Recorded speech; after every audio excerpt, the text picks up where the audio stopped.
while Arisu, Usagi, Kuni, and Tsuchiya wait with other survivors at Shibuya Crossing for the next round of games to begin, the King of Spades arrives in his blimp and begins raining gunfire down on the crowd. As people are slaughtered left and right, Arisu and the group are rescued by Anne and Tata, but Tsuchiya is forced to stay behind. Although they get separated from Anne, they successfully manage to escape and hide out in an abandoned office building for the night. As Tata and Kuni pick up a fresh car at a parking garage, Arisu and Usagi grow closer as they scavenge for supplies. The next morning, Arisu gets a view of the city from the rooftop and notes the location of the other face card blimps on a map. Together, the group determines that, in order to clear this phase of the game, they must defeat the remaining leaders of each card suit. Additionally, Arisu maintains his belief that if they succeed, they will be transported back to the real world. To stave off the rampaging King of Spades, whose battlefield encompasses the entire city, they decide to enter another game, and choose the King of Clubs, as his blimp sits on the outskirts of town. Arriving at the docks, the group discovers that the King of Clubs' game requires 5 players, but their group only has 4. However, the crazed killer Naragi appears, having seemingly survived the fire at the beach, and also joins the game against their wishes. After equipping a special bracelet that confirms their registration, the contestants step into the game arena, unsure of what to expect. Inside, they are met by Kiyuma, the King of Clubs, who also happens to be an eccentric nudist. As Kiyuma introduces his own team of contestants, Arisu and his team harden their resolve and prepare for the game to begin. After introducing the game called Osmosis, Kiyuma kindly explains the rules. Set in a large maze-like arena of shipping containers, the objective of the game is to score more points than the opposing team before the 2-hour timer runs out. Each team starts with 10,000 points, which are strategically allotted to each player and displayed on their bracelet. Although extra points can be earned by battling enemy players and finding hidden items throughout the arena, a massive point bonus can be earned by touching the other team's base pole. However, this is incredibly risky, as a base defender can completely drain an opposing player's points simply by touching them. If any player loses all their points, they will be instantly killed by a laser, making it a life or death game for all. As the game officially starts, Arisu and the team distribute their points based on running speed and pair up to protect from battles, leaving Tata to defend the base. After a bit of exploring, Kuni and Arisu stumble upon one of the 6 hidden items and earn some extra points, but they run into Kiyuma, who goads them into a points battle. When Arisu wins the duel, both teams head back to their base to recharge, and Kiyuma's team comes up with a new plan. By successfully ambushing Arisu's base, Kiyuma's team takes a hefty lead in points, but they sacrifice a teammate in the process. With only 30 minutes left, Arisu determines that the only way to win is by blitzing the enemy base in return, despite the risk of potential death. Executing their plan, they ambush Kiyuma's base and earn 10,000 points, but it's still not enough to secure the victory. While the rest of the group are dejected by the seemingly inevitable defeat, Usagi finds the last hidden item, earning several thousand points and putting victory within reach. However, she is attacked by Naragi, who knocks her unconscious as he grows more deranged. At the same time, with 10 minutes left on the clock and needing only 500 points, Arisu makes a mad dash towards Kiyuma's base, hoping to somehow win the game. On his way to the enemy base, Arisu finds Naragi assaulting Usagi and beats him into submission before bringing her back to their base. There, he finds Tata, who has come up with a desperate plan to win. By breaking his hand, Tata could free his bracelet, allowing Arisu to effectively combine their points and potentially win a battle.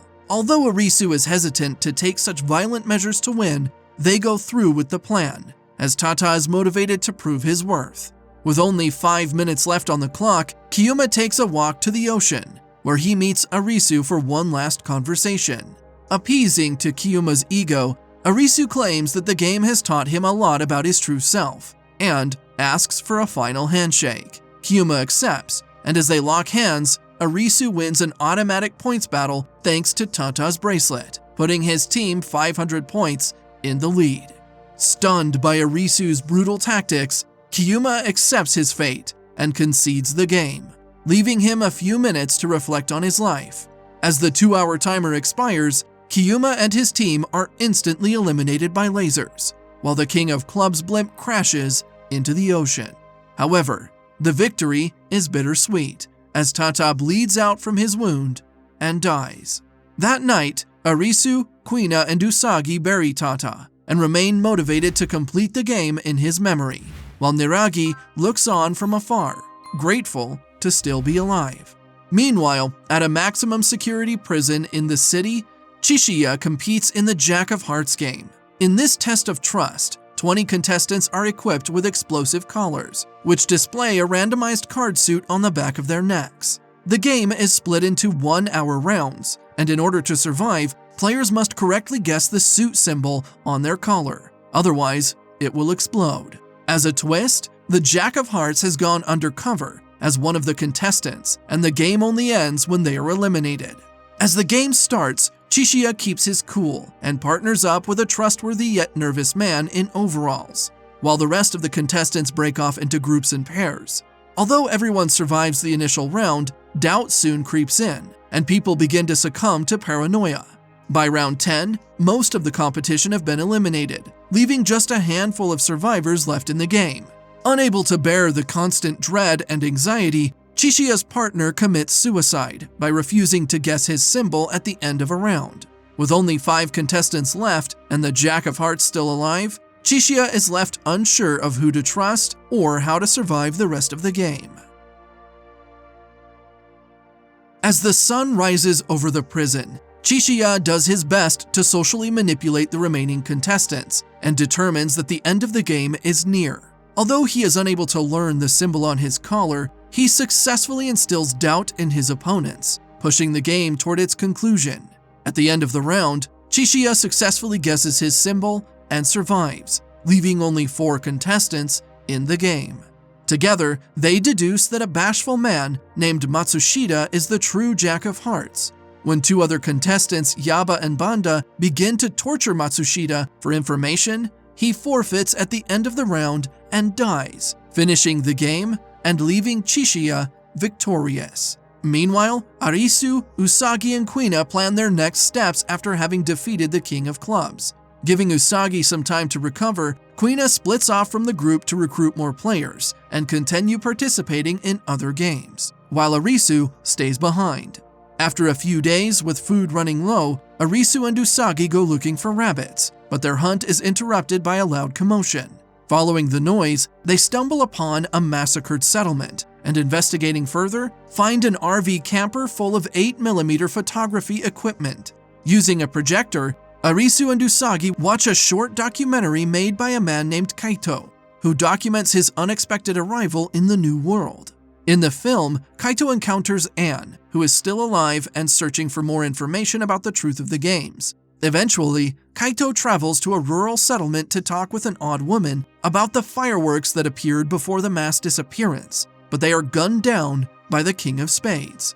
As Arisu and Usagi finish watching the film, the King of Spades returns in his blimp and attacks, forcing them to run. Fleeing through the forest and pursued by the king, Arisu receives some unexpected help, but he is knocked unconscious in the chaos. When he wakes up later that night, Arisu meets his 2 saviors, an archer named Akane, and more surprisingly, Aguni, who also survived the fire at the beach.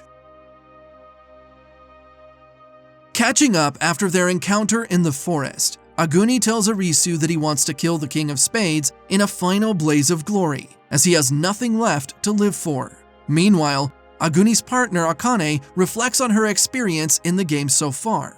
In her first game, Akane and other contestants were tasked with fleeing a crumbling sports arena. Although she severely injured her leg in the ensuing panic, resulting in its eventual amputation, Akane managed to escape by crawling through a ventilation shaft to safety. The next morning, Aguni plans to lure the King of Spades into the mountains and ambush him, and Arisu decides to join them. Meanwhile, Usagi finds her way out of the forest, and while looking for food in an abandoned house, she meets a woman and her young companion, Koda, who is running out of days on his visa. After a bit of reconnaissance, Aguni, Akane, and Arisu decide to ambush the King of Spades near a cliffside. Although the king falls into their trap, the plan ultimately backfires, and Arisu gets separated from the group. Making his way into the overgrown city, Arisu continues looking for Usagi, but comes up empty-handed. Meanwhile, Kuina competes in the Jack of Spades game and handily wins, thanks to her mastery of martial arts. Elsewhere, Anne walks through the forest continuing her search for answers, climbing up a mountainside for a better view of the world outside the city. She is stunned to see endless mountains and wilderness. Back in the city, Usagi and Koda head to the Queen of Spades game, hoping to extend his visa. Much to their surprise, they are reunited with Arisu, who also joins the game to help Koda. In this game called Checkmate, the team of contestants compete against the Queen's team in a multiple-round game of tag. If a player is tagged by a member of the enemy team, they are forced to join that team for the following rounds. At the end of 16 rounds, the team with the most members wins. When the game starts, everyone tries to avoid the Queen and her teammates, but round after round, she slowly converts more players. As the rounds continue and the power balance shifts, players become more loyal toward the Queen, leaving only Arisu, Usagi, and Koda on the challenging team.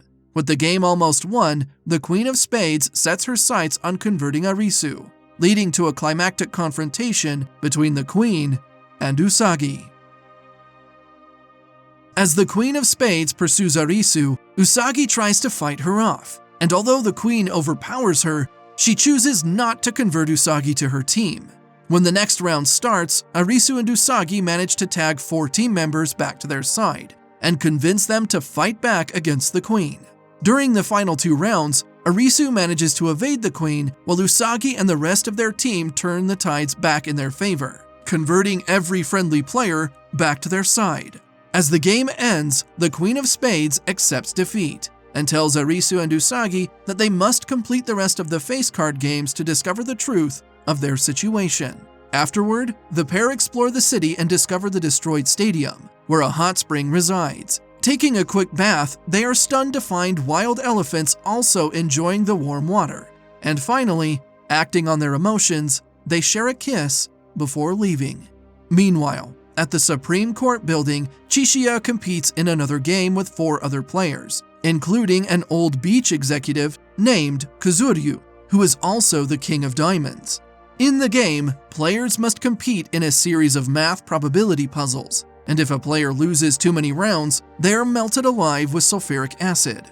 While the other contestants overthink their strategies, Tsuchiya plays things relaxed and loose, and as a result, makes it to the closing rounds against Kuzuryu. Over the next few rounds, Tsuchiya and Kuzuryu discuss the value of human life, as both men reflect on their personal experiences with tragic injustice. After stalling until both players are on the brink of elimination, Tsuchiya ultimately puts his fate in Kuzuryu's hands, challenging his morals. In the end, the King of Diamonds embraces death and lets Tsuchiya win, satisfied with the outcome of his game. As the wilderness continues to encroach on the city, Niragi stumbles through the streets in a stupor, retrieving a gun and vowing vengeance on everyone who has betrayed him. Meanwhile, Kuina and Anne team up during the Queen of Clubs game, called Target, and nab another win. As various other face card games are completed around town, only the Queen of Hearts and the King of Spades remain, funneling players back toward Shibuya. The next day, Arisu travels to Shibuya Crossing, where he is reunited with Tsuchiya. However, their conversation is cut short by Niragi, who challenges them to one final showdown and begins shooting. When Usagi shows up and Niragi threatens to kill her, Arisu takes action and guns him down, but Tsuchiya is struck by a stray bullet. Unfortunately, they are left with minimal time to assess the damage, as the King of Spades arrives and begins his slaughter. As panic erupts in the streets, Kuina, Anne, Akane, and Aguni reunite with the group, and everyone teams up to take down the king. Working together, Aguni and the rest of the team battle the king in an alley, distracting him while Arisu fills a nearby drugstore with flammable gas. Unfortunately, the King of Spades proves to be a proper challenge, and in the ensuing fight, he gravely wounds Akane, throwing Aguni into a rage. Although almost every member of the team is shot or stabbed in the encounter, Arisu's plan pays off, and Aguni helps him lure the King of Spades into the drugstore. Jumping out a window to safety, they blow up the building with a homemade bomb, resulting in a massive explosion. In the aftermath, Aguni finds the King of Spades among the debris and delivers one last kill shot. And as the blimp explodes in the sky above, Aguni finally lays down for some rest. Back in the alley, Kuina, Anne, and Akane slip in and out of consciousness from their wounds, while Arisu rushes to Usagi's aid. As an announcement declares that the final game is about to begin, Arisu and Usagi make their way to the top of a skyscraper, where the Queen of Hearts awaits. As their friends cling to life in the streets below, Arisu and Usagi join Mira, the Queen of Hearts, for the final game, but are surprised when they learn the objective. According to the Queen of Hearts, they simply have to finish 3 rounds of croquet together, and it doesn't matter who wins. In fact, the only way Arisu and Usagi can lose is by withdrawing or forfeiting the match. With the rules established, Usagi tries to rest from her worsening wounds as Arisu plays 2 rounds of croquet with Mira. Although Arisu tries to pick up the pace, it becomes obvious that Mira intends to draw things out for as long as possible. Before playing the final round, Mira forces them to take a break for tea, and in an effort to burn time, she promises to tell Arisu and Usagi the truth about the game world. After confusing them with multiple fabricated stories, Mira convinces Arisu that he is insane, and that the entire experience has been in his head. As Arisu enters a trance-like state, he hallucinates that he is in a mental hospital, and that Mira is simply his doctor. However, Usagi manages to break the illusion by slicing her wrist, motivating Arisu to snap back to reality. Charmed by the power of their love, Mira agrees to finish the 3rd round of croquet, and as the game finally comes to an end, the Queen of Hearts congratulates Arisu on his victory before she is eliminated by a laser. With the face card games cleared, all surviving players are presented with a choice. They either accept permanent residency in the new world or decline it. While several villainous contestants choose to stay in the game world, including Yaba and Banda, everyone else refuses the offer. In an instant, Arisu is transported back in time to Shibuya Crossing, where he meets with Chota and Karube. With a new perspective, we see that all the other contestants from the games are also there, including Usagi, Tsuchiya, Kuina, and more. Suddenly, a stray meteorite explodes over the city, and while Arisu survives, Chota and Karube are killed in the blast. As he recovers in the hospital, Arisu's brother tells him that his heart stopped for an entire minute, implying that his time in the game world was some sort of purgatory. But it's clear that Arisu has no memories of his experience. Elsewhere in the hospital, the rest of the survivors recover from their injuries, including Tsuchiya, Aguni, Anne, and others. While grabbing some snacks from the vending machine, Arisu runs into Usagi, and they strike up a conversation. Despite having no memory of meeting before, the pair share an instant connection and decide to take a walk together, now reunited in the real world. Finally, as the wind picks up outside and blows a deck of playing cards across a table, only an ominous Joker card remains face up.